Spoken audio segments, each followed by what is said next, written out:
welcome to ADHD Friendly. I'm Patty. I am the host of this podcast and the creator of the ADHD Friendly membership community. I invite you to check it out if you're looking for more support in your life to struggle less and thrive more. Everything you need to know can be found at ADHDfriendly.com. All right, this is episode 172, and I've got a social celebration that I'm going to share today. I'm also going to update what I spent my money on that wasn't part of my required needed things, more of those impulse things, more want than need, I should say. And then I have a tip for introverts this week. Ooh, that's a good one. I know. And then my main topic is some AI strategies to support common ADHD challenges. So let's dive right in. Let's start with my celebration. So I've shared on previous episodes, my word for the year this year is dare. Yes. So I'm really trying to lean into that. And we haven't been able to meet for the month of January. So this comes out February 5th, this episode. I think that's right. Yep. And so for the month of January, the knit shop was closed and we weren't able to have our regular Wednesday knit groups. Yeah. And one of the other regular Wednesday attendees offered to host it at her house. Well, then she had something come up and wanted to push it back a week. And I was like, well, if we were already planning on getting together, it was like kind of short notice. Yeah. So I felt like, you know what, that makes it more comfortable for me. It's not like it's like, I'm going to do it next month or something where I'll be dreading it all month. It was just a few days away. So I was like, I'm going to do it. I'm going to be daring and do it. So I did. Ooh. I posted it in the group and I said, hey, we can meet at her house the following week. If anybody wants to come to my house this week, I'm happy to host. Woohoo! Yeah. So that's my win, is that I put it out there and was totally willing and open to it. Yeah. And didn't end up happening because there were several people that got sick. So the night before, when I started seeing people like, hey, I've got this going on in my family, or hey, I've got to go take care of the grandkids because they're sick, and just different things. I know there's a lot. I kind of realized it like really nobody pretty much was going to be able to come. So I was like, all right, we'll just see everybody next week at the other woman's house. So yeah, so I'm proud that I put it out there because it was very nerve-wracking. And when I offered, I still had my Christmas decorations up, which also made it feel easier because I don't know, I just felt like the attention would be distracted more on that than your home. My home, like furnish and layout, or like, my decorating abilities. But I think I'm very happy about my Christmas decorations, but my overall decor selection, like I just get in my head. So my win was that I invited them. It would have been a good time. It would have been uncomfortable, but it felt just outside my comfort zone enough that I could take that leap. So I'm still celebrating it because I did offer it, which was huge for me. And I ended up, the second part 2 of my celebration here is I did make a vision board this year with my membership community. So again, if you're interested in some structured support in moving things forward, I always say we have great intentions. We really struggle with implementation. So my membership is designed to support you to implement your plans. And in my annual course, we're in the winter semester, we got together for a 2-hour workshop on vision boards. And so this is, it's a terrible picture. I apologize. I printed it multiple times and it's just not cooperating. I don't know how I messed up the settings, but I made it dare to make 2025 your best year yet is the theme for my vision board. And you can't see the pictures, but I have a picture of the gladiator when he walks into the arena, because I always think of daring as like kind of clocking in, showing up is like the biggest hurdle. And so that picture reminds me, like, just show up. And then I've just got some visuals to help me track things. My winter semester goal for the course is to organize my office. So I have a before picture of my bomb of a desk. Can you see my desk? You've seen my desk, you know. And then I have a before and after picture of one cabinet that I cleaned out. So I'm just kind of like showing the progress of it. And it's very sparkly and very visual, which we know really does support our brains. So I just wanted to share that celebration and how I am using the visual tool of the vision board to support me to remember my goals for this year. Sparkly. I know I've never done an actual vision board before. I've done a 25 or 24 and 24 board, 23 and 23, but not a vision board that included like lots of other images and things. You got some nice quotes. I've got some nice quotes. I've got a tracking tool up there with little flags that helps me keep up with different things I'm working on. So it's very visual. Now for what I purchased this week.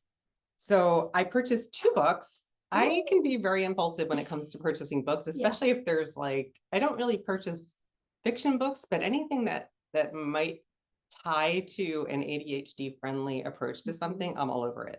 So the 2 books I ordered, I haven't read them yet, are Beyond Anxiety, which sounds really interesting. That's by Martha Beck. And I also ordered My Money, My Way book. That came up in my vision board, or no, it came up in my workshop, Planning Your Best Year Yet. Ooh. One of my members shared that was a money management tool that she pulled some things from. So I looked it up, it had really good reviews. I was like, I'll check it out. That one hasn't arrived yet. That one had like a 3-week wait. I don't know why. Yeah, I don't know if it's self-published. I'm not quite sure. But it had really good reviews. So I'm going to check it out. I'll stay tuned. I'll give you some feedback after I've read it.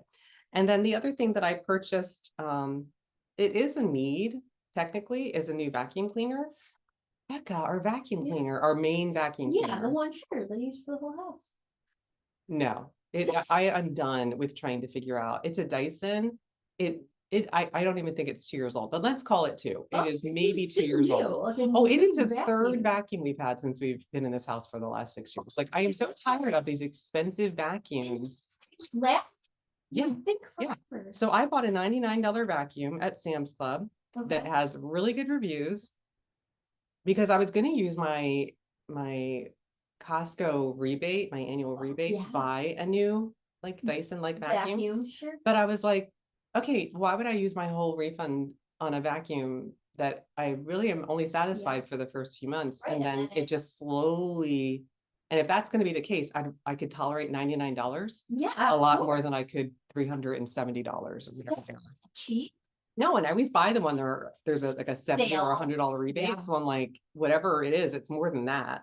So yeah, I'm hoping I think it's a Bissell or a Shark. I can't remember. I have a Bissell. Bissell. And it had really good reviews, and it was mine's been fine. Yeah, it's for the price point, and it's worked wonders. I mean, we've had it for the last 6 months and we've had no issues. So. Well, see, we have dogs, so I understand, but all the ones I buy always say for pet hair. What does that mean if they can't handle the pet hair? So we'll see. But I think it's coming today. It wasn't supposed to come to tomorrow. And that was part of the like, like just it drains me when the dog hair starts. Of course. Like piling up. Clearing it away. All right.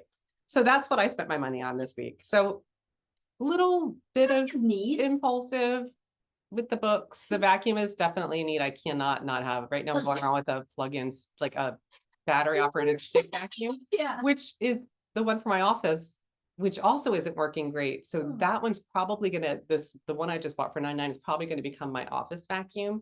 And then when I get my rebate, depending on how it works, I just don't think it's going to hold up to the whole house. It doesn't. I don't know. So I'm going to play around with it. See. Yeah. So now for my tip for this week. And my ADHD friendly tip is, if you are an introvert, which I am, so I do tend to lean on sharing information and tips for introverts. This is from my Costco Connections magazine. They had some resolution or goals tips if you're an introvert that I thought would be helpful. If you're still either not sure what you want to set for your aims this year, or you're struggling to hold on to them. So a couple of things that they said, if you're an introvert, they said, make more meaningful connections with friends. So maybe not expecting yourself to do more, but make the connections that you are having more meaningful. So if being with other people is draining for you, make those connections when you are with people, like whatever that means for you. For me, that would be like limiting the number of people that are around. Yes. Limiting going places that are really crowded. Or, so I'm really enjoying the time we're spending together instead of just being like, oh, how much longer do I have to sit here before overstimulated? I gotta go. Take a break from social media. I have been hearing an increased amount of chatter, if you will, within my clients and my membership of the impact that people are experiencing with social media. I really don't go on it as a rule anymore. You do my posts for me. I don't miss it. I really don't find any compelling reason to go back on it. But so they're just recommending taking a break, whatever that means for you. Maybe your break might be, I'm only going to go on it once a week or once a day at a specific time, and you're going to take a break the rest of the day, or whatever it is. But decide what that is for you so you have a way to follow it. They recommend allowing ease. So the example they gave was if ordering and having groceries delivered is easier for you, and it just is one less thing that you have to go out and tolerate, allow yourself to do that if that works better for you. And then they said to be intentional with your time so that you are doing what really matters to you. Because if you're draining your batteries, or as Becca's metaphor, using all your spoons up, your metaphorical spoons, right? Whatever it is that you are kind of keeping track of what you have left, and when you're depleted, it's all gone. Really be mindful about what you're expending your energy on and your ability to be around people on, so that you're not using that all up on things that really aren't priorities for you. Yeah, I love those tips. Those are great. Just they're kind of in the same vein, but just slanted a bit towards introverts. So wanted to just highlight those as we're still at the in the first quarter of the new year, where it's still kind of sparkly to have an intention and try to put some structure around it. All right. So now for our main topic for this episode 172, and that is, I'm going to share, I've been talking a bit, I've done a couple of episodes on how to use artificial intelligence to help.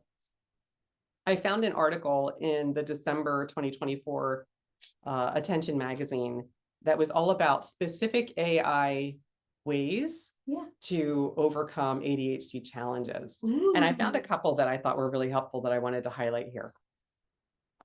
So one is, if your challenge is to get started, like that task initiation of beginning, AI can actually help you get started by creating a list of ideas, an outline, or breaking down the steps.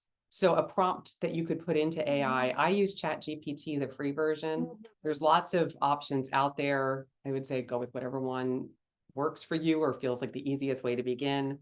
But the prompt that you could use for that is, I'm overwhelmed with laundry. Can you help me break it into steps and give me an easy first step? Right. So often we get so overwhelmed by chores, tasks, things that need to be done because we don't know what the first step is. So I have been using artificial intelligence for this more and more, where maybe I'll figure it out, but by the time I use up my energy to figure it out, I'm not going to have as much left to do the next thing on my list. So if I'm stuck, I go right in and I'm like, I'm trying to do this. Can you give me some examples of how I could approach it? And then it may not give me the right thing, but it gives me something that I'm like, oh, I see what you did there.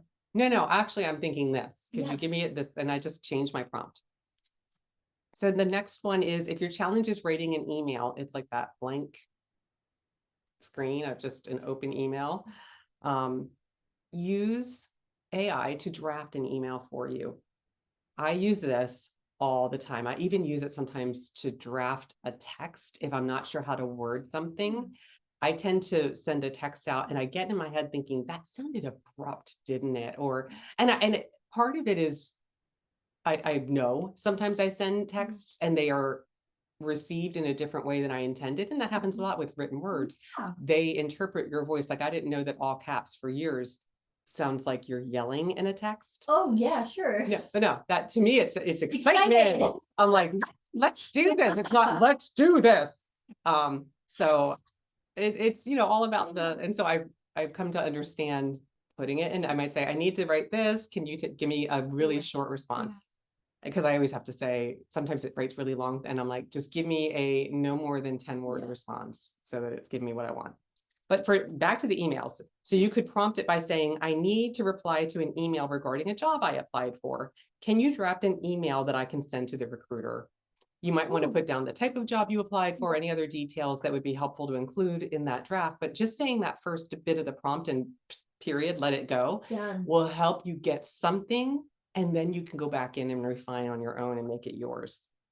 You could also say, please write an email that's sounds friendly without being agitated. That's because that's something, if you're responding to something and somebody's kind of made you a little angry. Yeah.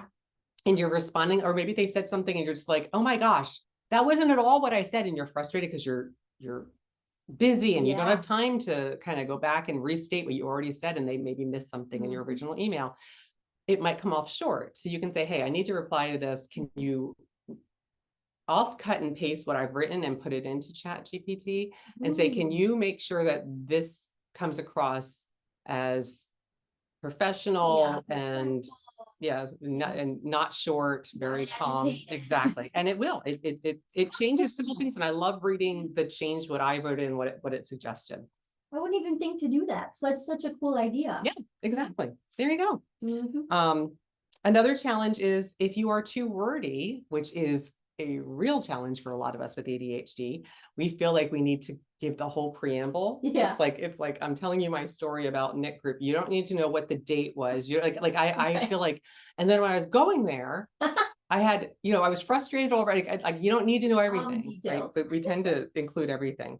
So get help paring down. This is regarding writing, not speaking, but we can do the same thing in writing. Yeah. Everything feels equally important. So we tend to write everything down. So get help paring down your writing. So a prompt could be, I struggle with being too wordy. Can you rewrite this paragraph to be more concise while keeping my tone?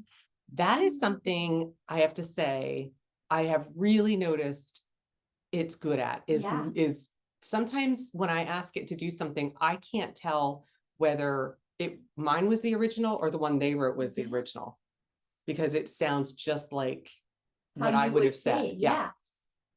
So it does learn your patterns. And the neat thing, I've used it a lot for my personal owner's manual book is getting ready to come out. More on that later.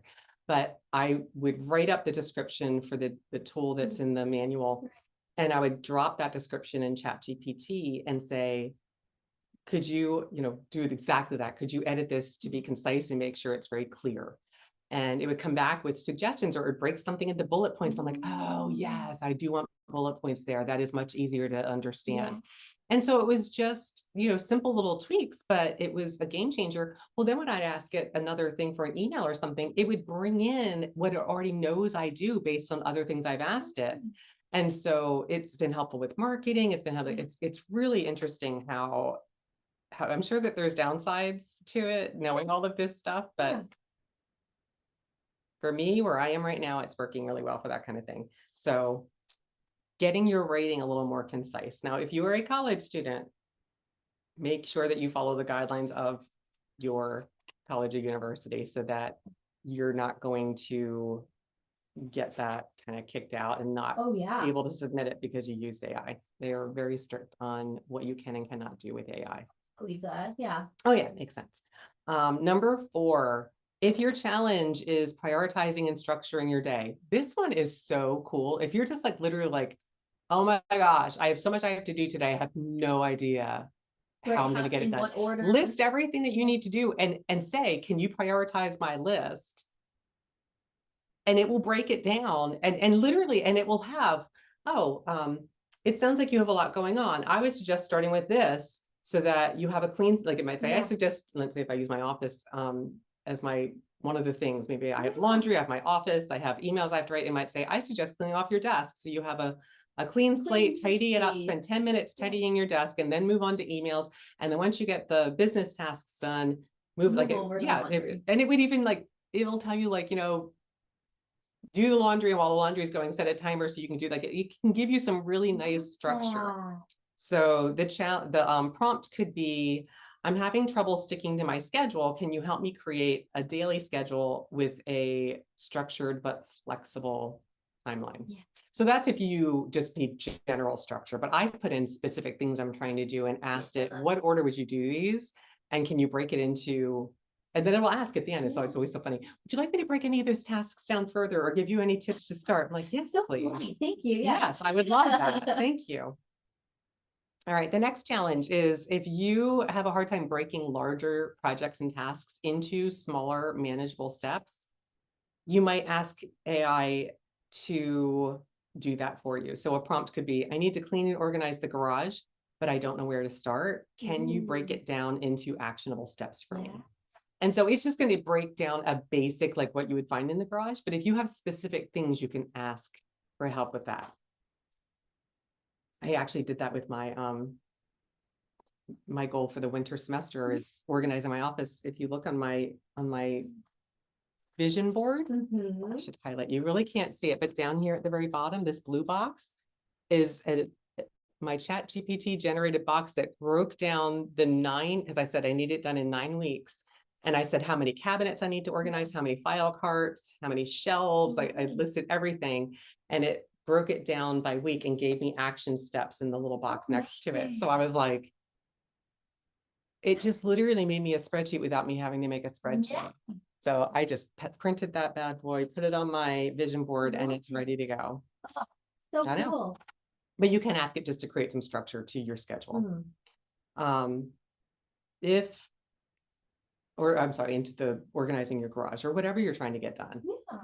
If you have a challenge creating a study or homework schedule, so whether you're a parent trying to help your kiddo or you are in high school or college and really struggling to stick to some structure to get it done, maybe having Chat GPT or AI help you with a prompt like, I'm having problems keeping up with my homework and study sessions.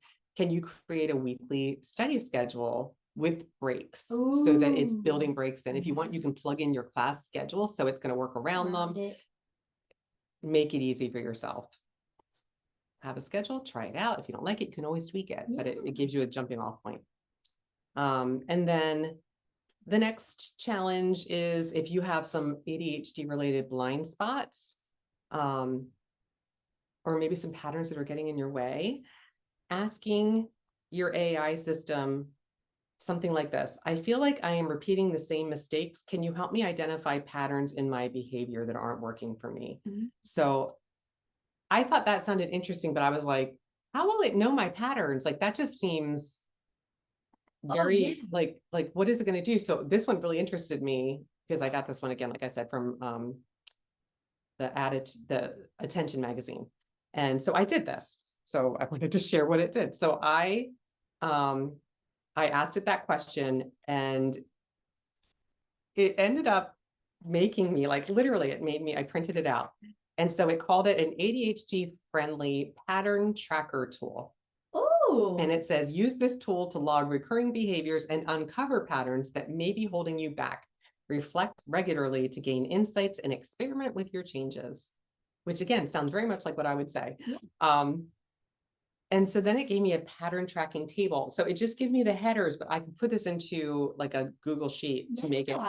And so what I liked was it didn't tell me what my patterns are because it doesn't really know. Like I could, unless I listed, I think I'm struggling here and here. Yeah. It gave me a tool to pay attention to what my patterns are. And so it has a space for the month and the day, and then the situation. So it asks what happened, and then it asks what started it. And then it says, what did you do or not do with that? And then it says, and what happened next? Yeah. And then how did you feel? And then the final one is, what insights or ideas do you want to try next time? So it's just some structure to help you think through. You may not want all of them. You might want to change some, but again, it just gave me a way to even understand what they were asking AI to do. I'm like, how would you even use that? So I was really impressed with what it came up with.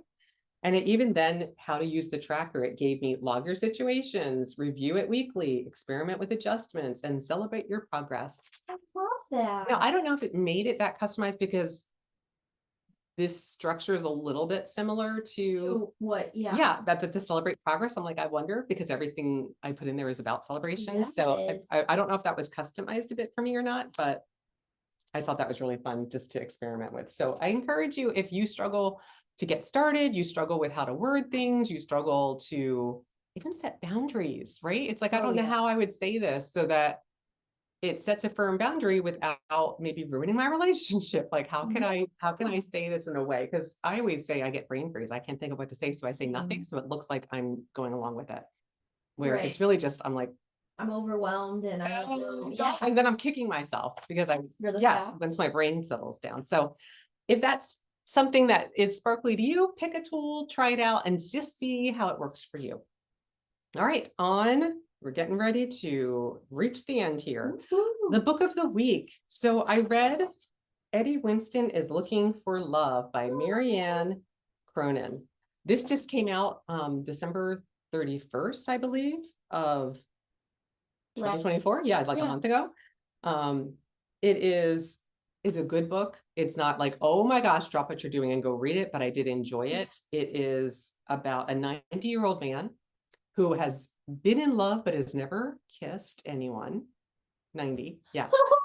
And he befriends a 24-year-old girl who has just lost the love of her life. Oh. And no, they do not end up being the ones that kiss. I'm just going to go ahead. It's not a spoiler, but I shared this in my book club the other night, and that was what somebody asked, and I was like, no. And admittedly, I did worry about that as I was reading it, but it doesn't go there, so that was nice. Thankfully. But it just kind of shared, her journey through finding her way through grief and helping him on his journey. And she was like, you're never too old. And I just love that message. So whatever you're trying to do, you're never too old. If you're still here, still kicking, you still have what it takes to do what you really want to do. So even if it's have your first kiss at 90. There you go. I love that. All right. And now for the quote of the week. This is from Gabriel. I think it's Gabriel if it's IEL, not IELLE. Yeah. Right. Yeah. So Gabriel Garcia Marquez. He said, "It is not true that people stop pursuing their dreams because they grow old. They grow old because they stop pursuing dreams." Oh. And I've heard that before, but it just felt perfect with where we are, and with that book, it kind of tied in nicely. And it is a reminder.